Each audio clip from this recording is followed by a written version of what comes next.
For decades, Lynette Hooker built her life around the water. Friends described her as someone who felt at home on a boat. Family members said she was an experienced sailor, a confident swimmer, and someone who understood the risks and realities of life at sea. The ocean wasn't unfamiliar territory to her. It was part of her identity. And that is one of the reasons her disappearance has attracted so much attention, because on the evening of April 4th, 2026, Lynette Hooker vanished while returning to her sailboat in the Bahamas. More than 2 months later, investigators were still searching for answers. And despite extensive search efforts, Lynette had not been found.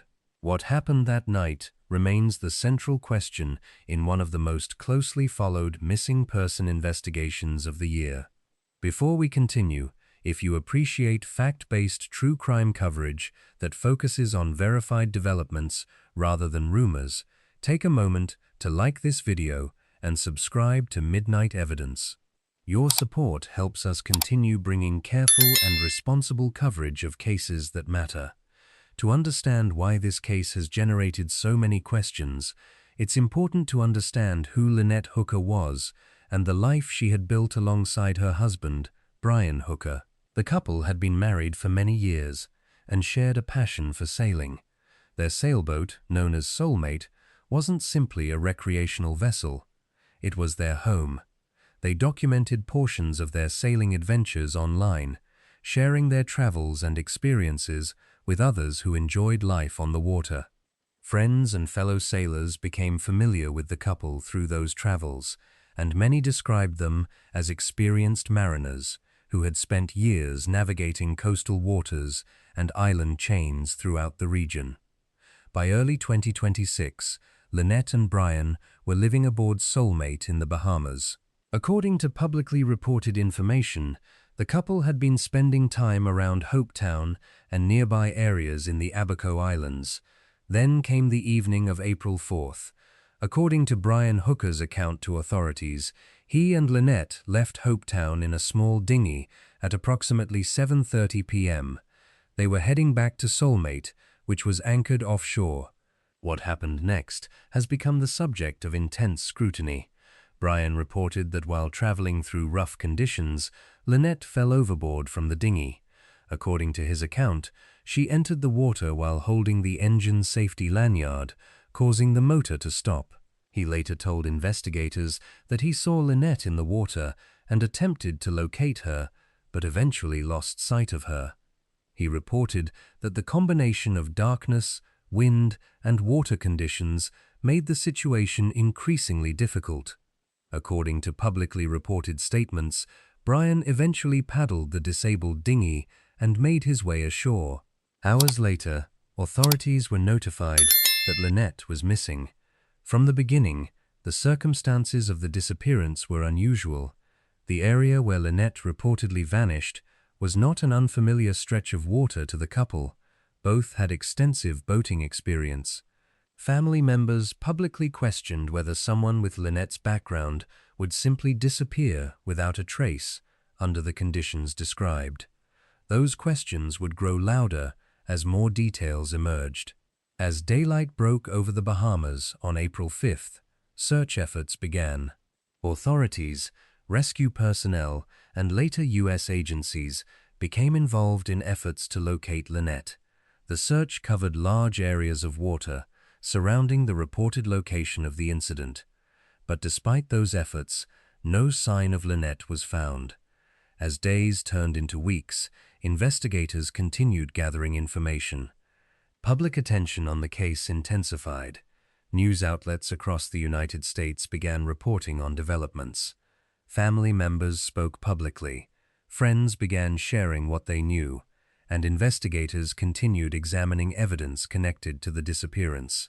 One aspect of the case that attracted significant attention involved vessel tracking data. Reports indicated that Soulmate's automatic identification system, commonly known as AIS, stopped transmitting during a portion of the night Lynette disappeared. AIS systems are designed to broadcast a vessel's location and movement information. The reported interruption in transmissions became one of several issues discussed publicly as the investigation progressed. Authorities have not publicly released every detail surrounding that data, but reporting on the matter contributed to growing public interest in the case. Another area of focus involved the timeline itself. Investigators worked to establish exactly what happened between the time the couple left Hopetown and the time Lynette was reported missing. Reconstructing events at sea can be extremely challenging. Unlike incidents that occur in populated areas, investigators often have limited witnesses and limited physical evidence. In cases like this, timing becomes critically important. Every phone call, every movement, every recorded location, every statement, each piece becomes part of a larger effort to understand what occurred. As investigators continued their work, Lynette's family remained focused on one goal: finding her. Her daughter, Carly Alsworth, spoke publicly about her mother and the questions that continued to weigh heavily on her family. She described Lynette as an experienced swimmer and sailor. She also expressed difficulty reconciling the reported circumstances of the disappearance with her understanding of who her mother was. Those comments reflected a broader reality facing many families involved in missing person cases. When answers are unavailable, uncertainty can become overwhelming. Questions linger, possibilities multiply, and every new development is examined closely. As media coverage expanded, investigators from multiple agencies continued reviewing available evidence. Search operations evolved as new information was analyzed. Resources were committed both in the Bahamas and in the United States. Meanwhile, public reporting introduced additional details that generated discussion among observers following the case. Some reports focused on electronic data, others examined the timeline, others highlighted statements made by individuals who knew the couple. One of those individuals was Blaine Stevenson, a friend who became publicly associated with the case through interviews discussing his interactions with Brian following Lynette's disappearance. Stevenson described efforts to help understand information connected to the search. He also discussed his decision to document certain conversations after becoming concerned about keeping details organized and accurate. His public comments became part of broader media coverage surrounding the investigation. Importantly, those comments represented his observations and experiences. They did not establish what happened to Lynette. Investigators, not friends or media commentators, ultimately determine what evidence may or may not support. Nevertheless, statements from people close to a case often attract public attention, particularly when official information remains limited. As the investigation continued, additional reports emerged regarding search efforts and evidence review. Authorities examined information from electronic devices. Search areas were reassessed. Investigators continued gathering facts. At the same time, Brian Hooker consistently maintained that he had not harmed his wife. In media interviews, he publicly denied wrongdoing and stated that he wanted Lynette to be found. His attorney likewise maintained his innocence and emphasized that no charges had been filed. That legal reality remains important. Despite widespread public discussion, Brian Hooker has not been convicted of any crime related to Lynette's disappearance. He has denied wrongdoing throughout the investigation. As weeks passed, the case continued drawing national attention. The reason is simple. At its center is a question that remains unanswered. What happened to Lynette Hooker on the night of April 4th? A woman experienced on the water disappeared during a short trip back to her floating home. An extensive search followed. Investigators reviewed evidence. Friends spoke publicly. Family members continued seeking answers. And still, the most important piece of the story remained missing: Lynette herself. For investigators, every new piece of information mattered. For her family, every day without answers brought new frustration and new heartache. And for the public following the case, the mystery only deepened as more details entered the record. We'll examine the investigative developments that followed, including reported GPS findings, expanded search operations, public statements from friends and family members, and the questions that continue to shape this ongoing investigation.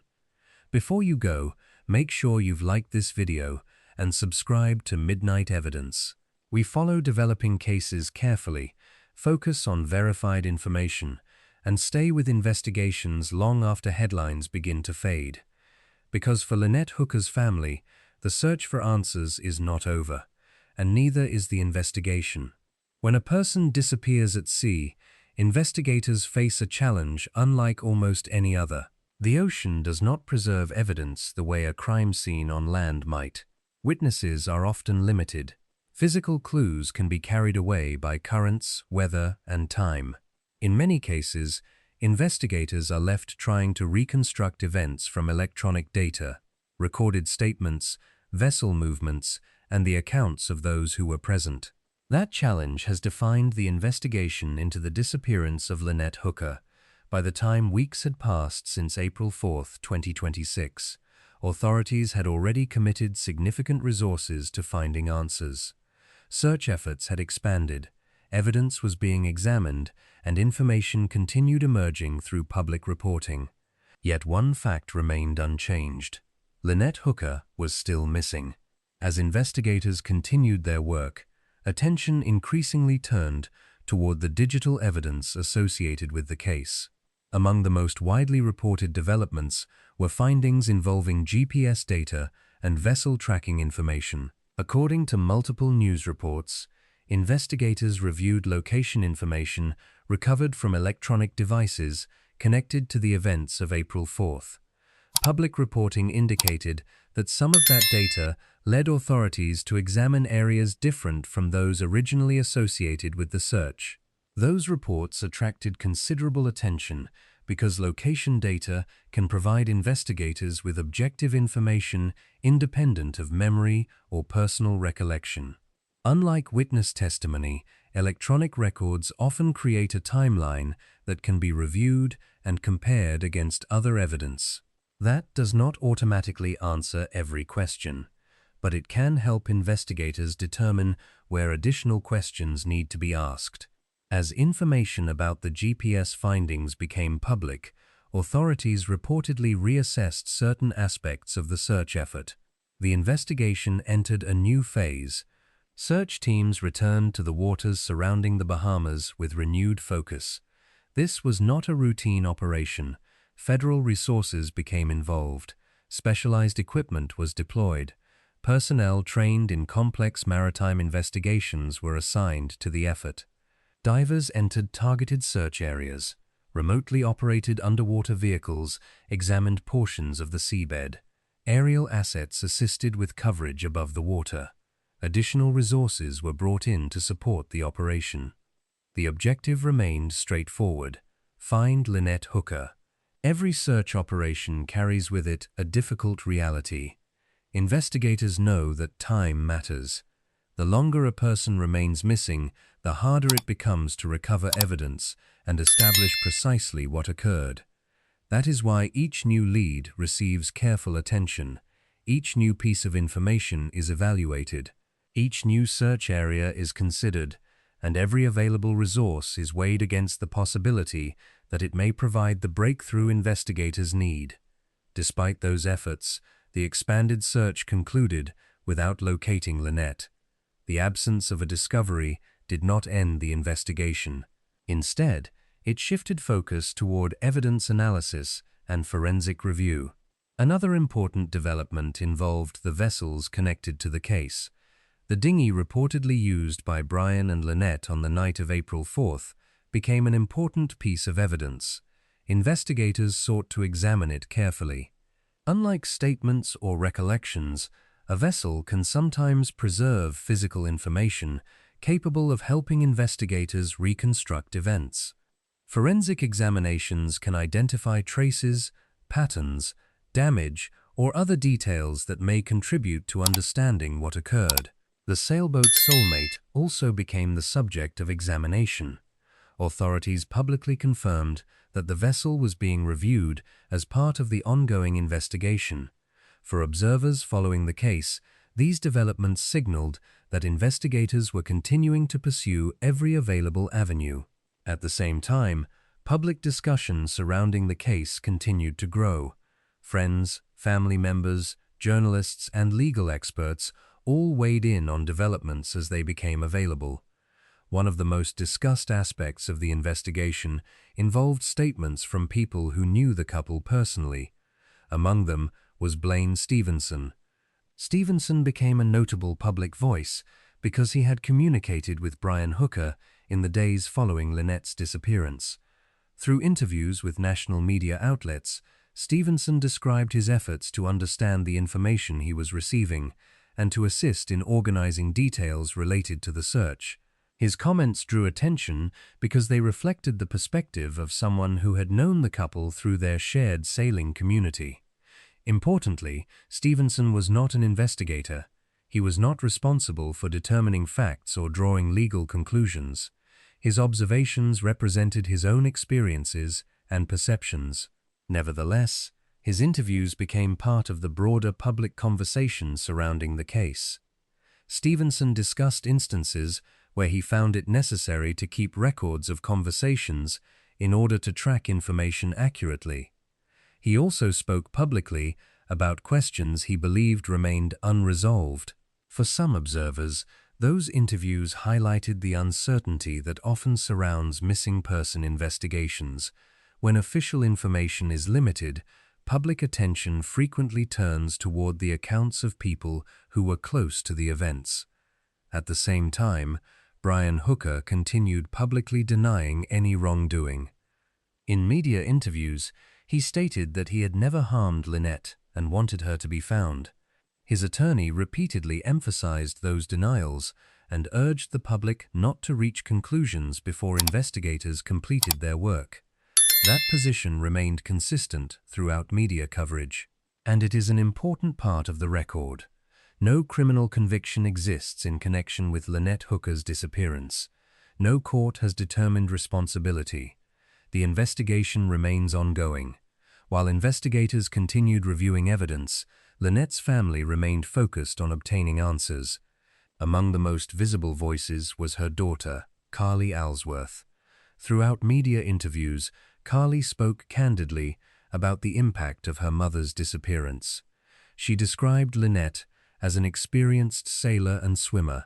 She expressed difficulty understanding how the events reportedly unfolded, and she continued urging authorities to pursue every possible lead. For families facing uncertainty, public advocacy often becomes one of the few available ways to maintain attention on a case. The hope is simple, that continued awareness may ultimately contribute to answers. As coverage expanded, journalists reported additional details regarding the couple's history and prior interactions. Those reports included information drawn from public records, interviews, and statements provided by individuals familiar with the family. Such information became part of the broader discussion surrounding the case, although investigators have not publicly released all findings associated with their review. One challenge in high-profile investigations is separating confirmed facts from interpretation. Public reporting can include opinions, personal observations, and competing narratives. Investigators, however, must focus on evidence. They must determine what can be verified, what cannot be verified, and what information may ultimately prove relevant. That process often takes months, sometimes years.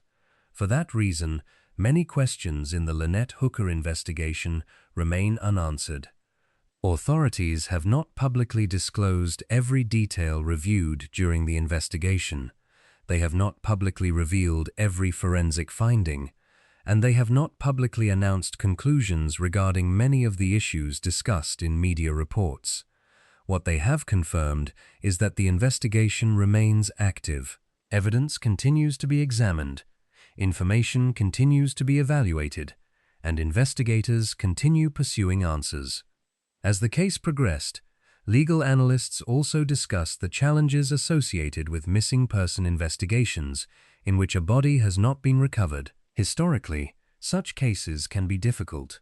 Without physical recovery, investigators often rely heavily on circumstantial evidence, digital records, witness testimony, forensic findings, and other supporting information. That does not make prosecution impossible, but it can create additional hurdles. Legal experts interviewed by various news organizations emphasize that every case depends on the strength of the evidence ultimately assembled. For now, those questions remain hypothetical. No charges have been filed.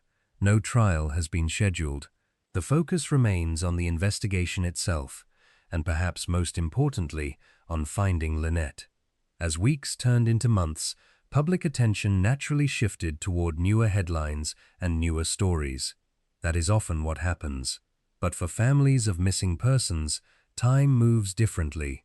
Every day matters. Every unanswered question matters. Every lead matters. For Lynette Hooker's loved ones, the passage of time has not reduced the importance of finding answers. If anything, it has increased the urgency. The disappearance remains unsolved. The search for clarity continues, and investigators continue working through evidence gathered from multiple sources. What makes this case so compelling is not simply the mystery itself, it is the combination of factors surrounding it. A woman experienced on the water disappears during a short trip. An extensive international search follows. Electronic evidence becomes a subject of public discussion. Friends speak publicly. Family members seek answers. Investigators continue examining evidence. And throughout it all, the most important question remains unchanged. What happened to Lynette Hooker? At this stage, there are still far more questions than answers. Investigators continue reviewing evidence. Family members continue seeking information. Journalists continue following developments. And the public continues watching for updates. For now, the official record remains clear. Lynette Hooker is missing. The investigation is ongoing. Brian Hooker has denied wrongdoing. No criminal charges have been filed, and authorities continue working to determine exactly what happened on the night of April 4, 2026. Cases like this remind us why investigations matter. Facts matter, evidence matters, and patience matters. The answers people seek rarely arrive all at once. They emerge piece by piece, sometimes over long periods of time. For Lynette's family, that process continues. For investigators, the work continues. And for everyone following this case, the hope remains the same. That one day, the unanswered questions surrounding Lynette Hooker's disappearance will finally have answers. If you've been following this case and want continued coverage, focused on verified developments and documented information, be sure to like this video and subscribe to Midnight Evidence. We remain committed to following important investigations responsibly, carefully, and factually. Because even when public attention moves elsewhere, families still wait for answers. And in this case, the search for those answers is far from over.